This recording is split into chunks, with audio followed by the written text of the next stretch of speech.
नमस्कार दोस्तों, आप लोग का स्वागत है एमएलटी क्लासेस में। आज मैं बात करने वाला हूँ सैम्पल पेपर फॉर एमएलटी। ठीक है, तो उसमें से दोस्तों पहले 20 तक हम अपलोड कर चुके हैं पार्ट 1 में। आज 21 से हम लोग अब बात करते हैं। ठीक है, तो what is the cause of anaemia? What is the cause of anaemia? तो उसमें से आपको 4 ऑप्शंस मिल सकते हैं, जैसे iron deficiency, acute blood loss, bone marrow depression. इसके बाद है दोस्तों ऑल ऑप्शंस।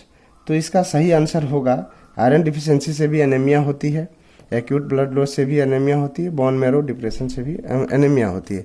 तो ये इसका सही आंसर होगा D, all options.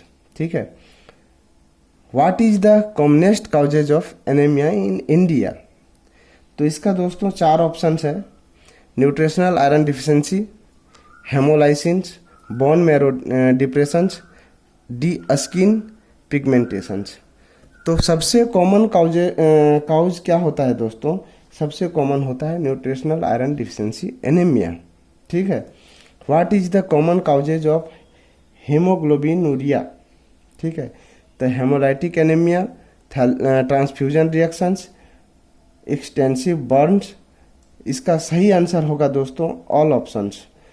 Haemolytic anaemia में भी ये क्या बोलते हैं हेमोग्लोबिनूरिया होती है, ट्रांसफ्यूजन रिएक्शंस में भी हेमोग्लोबिनूरिया होती है, और एक्सटेंसिव बर्न्स में भी हेमोग्लोबिनूरिया होती है।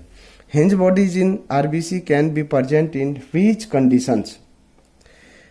आप लोग ये पढ़े होंगे कमेंट्स में, जैसे कि सेल का मॉर्फोलॉजी, आरबीसी का मॉर्फोलॉजी, जिसमें आपको सिकल सेल होता है, बर सेल होता है, टारगेट सेल होता है, नॉर्मल सेल होता है, एनिसोसाइटोसिस होता है, पोइक्लोसाइटोसिस होता है। तो उसमें से एक hinge body in RBC can be present in which conditions? Chemical compositions, drug intoxicant, G6PD deficiency. इसका सही ऑप्शन होगा दोस्तों डी, ऑल ऑप्शंस। ठीक है, the commonly employed RBC diluting fluid, Hayem's fluid. Name commonly employed RBC diluting fluid. इसमें से 4 option आएंगे दोस्तों, Hayem's fluid, Gower's solutions, Toisson's fluid. इसका सही आंसर होगा डी, ऑल ऑप्शंस। ठीक है, name commonly employed RBC diluting fluid. RBC diluting fluid जो है हम लोग जो यूज करते हैं उसका क्या क्या नाम है, क्या क्या नाम से आता है, तो उसका ये सारे नाम हैं। ठीक है, जो हम लोग यूज करते हैं। तो जनरली आजकल बहुत कम ही लैब में डाइल्यूटिंग फ्लूइड वगैरह यूज करते हैं, तो पढ़ना रहता है कहीं कहीं, मतलब बड़े बड़े लेबोरेटरी में यूज भी होता है। तो RBC diluting fluid has following property. उसमें कौन कौन से प्रॉपर्टी आते हैं? प्रिवेंट हेमोलाइसिस, आरबीसी को हेमोलाइसिस से बचाता है, prevent relax formations, prevent coagulations. इसका सही आंसर होगा डी, ऑल ऑप्शन। सारे चीज को वो बचाते हैं। ठीक है, formal citrate solution is used for counting. Formal citrate solution is used for counting. Formal citrate solution किस चीज के काउंटिंग में यूज किया जाता है? तो उसका सही आंसर होगा दोस्तों, उसमें से ऑप्शन है आरबीसी, डब्ल्यूबीसी, प्लेटलेट, इस्नोफिल। इसका सही आंसर होगा दोस्तों आरबीसी। नेक्स्ट क्वेश्चन हम लोग आते हैं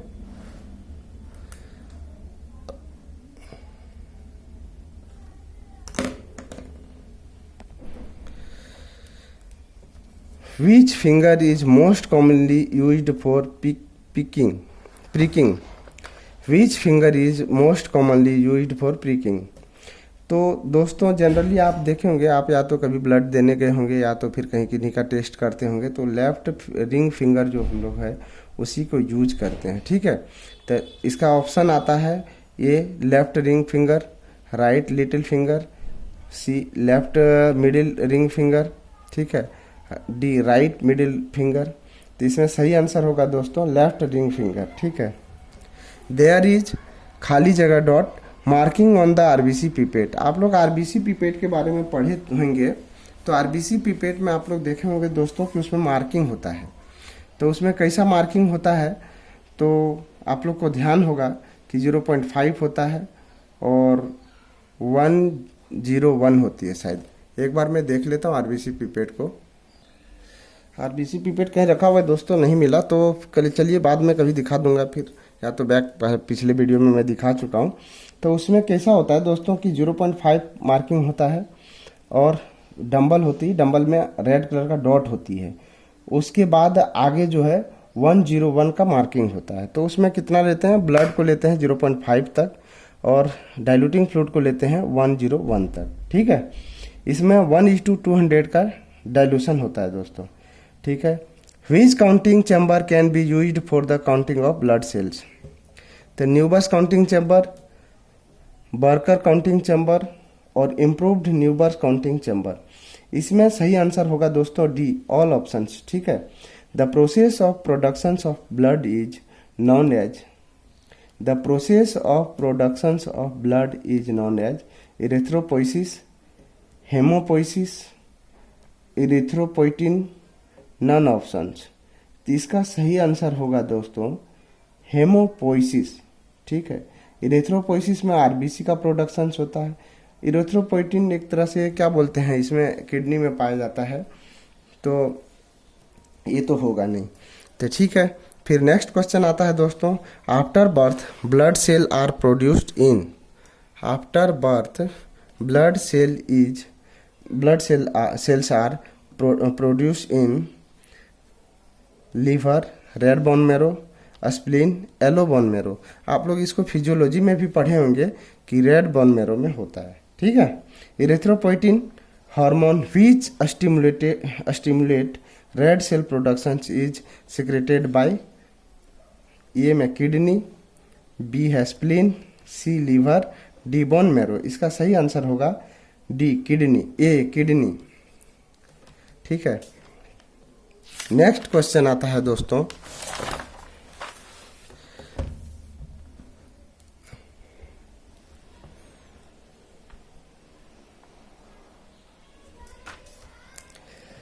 how many smallest square are used for counting RBC in the chamber?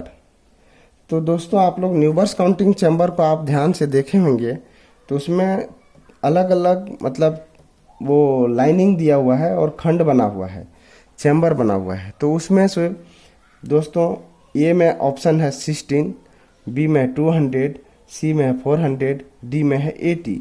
RBC count के लिए हम लोग 80 चैम्बर में काउंट करते हैं, ठीक है। What is the average diameter of red blood cells? तो दोस्तों उसका आप लोग पढ़े हैं एक बार, ब्लड चैप्टर हम लोग जब मैं बताया हूँ तो उसमें क्लियर डिस्कस किए हैं कि सब सेल का साइज वगैरह कितना होता है डिफरेंशियल ल्यूकोसाइट काउंट में। तो आप उसको एक बार देख लीजिएगा और अच्छे से मतलब उसके बारे में नॉलेज बढ़ा सकते हैं कि आरबीसी और डब्ल्यूबीसी, प्लेटलेट वगैरह का साइज वगैरह कितना होती है, ठीक है। तो ये में है 6.5 माइक्रोमीटर और 4.6 माइक्रोमीटर बी में है, और सी में है 7.2 माइक्रोमीटर और डी में है 5.7 माइक्रोमीटर। तो दोस्तों ध्यान दीजिएगा कि आरबीसी का जो साइज होता है 7.2 माइक्रोमीटर होता है, ठीक है। 7.0 भी हो सकता है, 7.2 भी हो सकता है, ठीक है। तो ये ध्यान रखना है। और स्मॉल लिम्फोसाइट को कैसे आइडेंटिफाई करेंगे, वो आरबीसी के साइज के बराबर ही होता है करीब करीब, और लार्ज लिम्फोसाइट उससे बड़ा होता है, ठीक है। Abnormal variations in the size of RBC is known as, abnormal variation in the size of RBC is known as. अभी हम लोग बात किए थे कि दोस्तों बहुत सारे साइज होते हैं, माइक्रोसाइटोसिस होती है, एनिसोसाइटोसिस होती है, पोइक्लोसाइटोसिस होती है। तो आरबीसी का जो साइज है, तो इसमें आपको ऑप्शन भी दिया गया है कि ए है माइक्रोसाइटोसिस, बी है एनिसोसाइटोसिस, सी है मैक्रोसाइटोसिस, डी है पोइक्लोसाइटोसिस। तो इसका सही आंसर होगा दोस्तों एनिसोसाइटोसिस। एनिसोसाइटोसिस में क्या होता है कि सेम साइज का आरबीसी नहीं होगा, सब अलग अलग साइज के होते हैं। नेक्स्ट है दोस्तों, thromboplastin is released by damaged, thromboplastin is released by damaged. तो टिश्यू, ए ऑप्शन है टिश्यू, बी है प्लेटलेट्स, सी है ए एंड बी, डी है नॉन, ठीक है। तो इसका सही आंसर होगा दोस्तों थ्रोम्बोप्लास्टिन एक तरह से क्या चीज़ है, आप लोग पढ़े होंगे फैक्टर, ठीक है। तो एक बार आप लोग ये क्या बोलते हैं फैक्टर पढ़ लीजिएगा, और नहीं तो फिर आगे मैं डिस्कस करूँगा ठीक है। तो इसमें आप टिश्यू और प्लेटलेट दोनों जो है क्या करता है, thromboplastin is release by damage tissue and platelets, ठीक है। What is the full form of EDTA?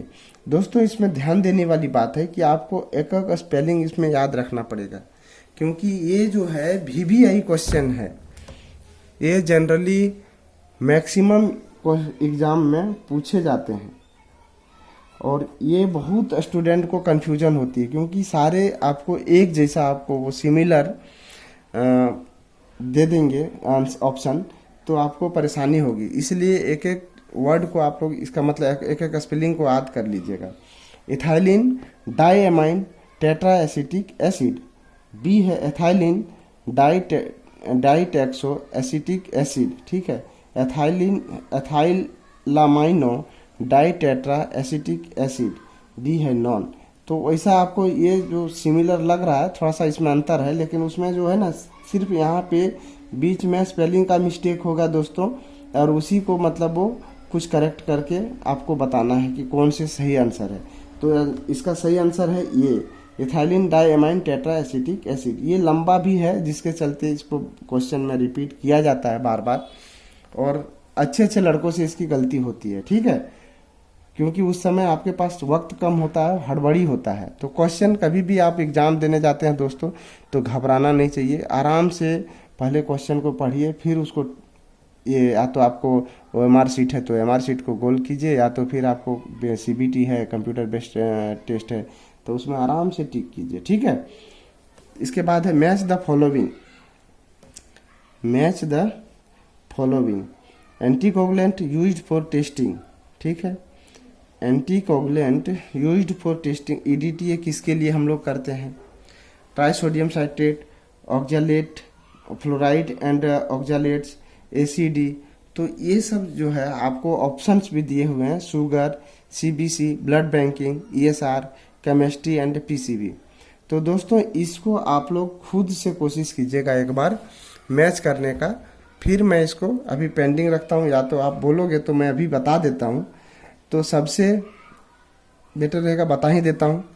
तो दोस्तों इसमें ध्यान देने वाली बात है कि EDTA जो है उसे हम लोग क्या क्या टेस्ट कर सकते हैं, उसे हम लोग दोस्तों CBC करेंगे, तो एक 1 का B हो जाएगा।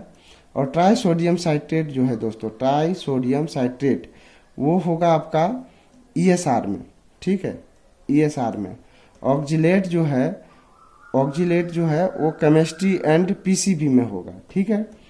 फ्लोराइड एंड ऑक्जालेट होगा, जो वो फ्लोराइड हम लोग किस में यूज करते हैं? शुगर में, ठीक है। शुगर का वैल्यू को वो मतलब बैलेंस बना के रखता है, कांस्टेंट रखता है, ठीक है। डी में ये 5 में है दोस्तों, 5 में है ACD जो है दोस्तों वो किस में होगा? ब्लड बैंक में, ठीक है। Acid citrate dextrose full form होता है, एसिड साइट्रेट डेक्सट्रोज।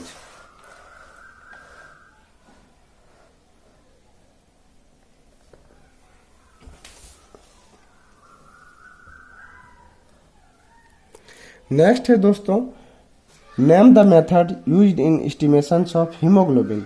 हीमोग्लोबिन हम लोग किस किस मेथड से करते हैं तो उसका नाम बताना है। तो Sahli's methods, cyanmeth haemoglobin methods, A and B, C में नॉन ऑप्शंस। तो इसमें दोनों मेथड से हम लोग हीमोग्लोबिन करते हैं, ठीक है। तो A एंड B होगा। Carboxy haemoglobin, meth haemoglobin and sulf haemoglobin is not estimated bye, कौन सा मेथड में? Carboxy haemoglobin, meth haemoglobin and sulf haemoglobin नहीं होते हैं। इसलिए आपको इसमें यदि होगा तो ठीक है, नहीं तो आगे क्वेश्चन भी है दोस्तों, मतलब नहीं तो बना देंगे। सबसे बेटर टेस्ट जो होता है वो होता है सैनमैथ हीमोग्लोबिन मेथड, ठीक है। तो इसमें दोस्तों carboxy haemoglobin, meth haemoglobin and sulf haemoglobin is not estimated by Sahli's method. Sahli's methods में ये 2-3 चीज जो है उसका काउंट एस्टिमेशन नहीं होता है, ठीक है। Haemoglobin levels are highest in, एक क्वेश्चन ये बहुत टिपिकल है, आपको जनरली बुकों में नहीं मिल सकता है। कोई ऐसा राइटर है जो लिखे हैं, कोई राइटर है जो नहीं लिखे हैं। तो इस टाइप के क्वेश्चन भी आपको कंपटीशन में पूछा जा सकता है। Haemoglobin level are highest in किस समय होगा, मॉर्निंग, इवनिंग, आफ्टरनून, नाइट।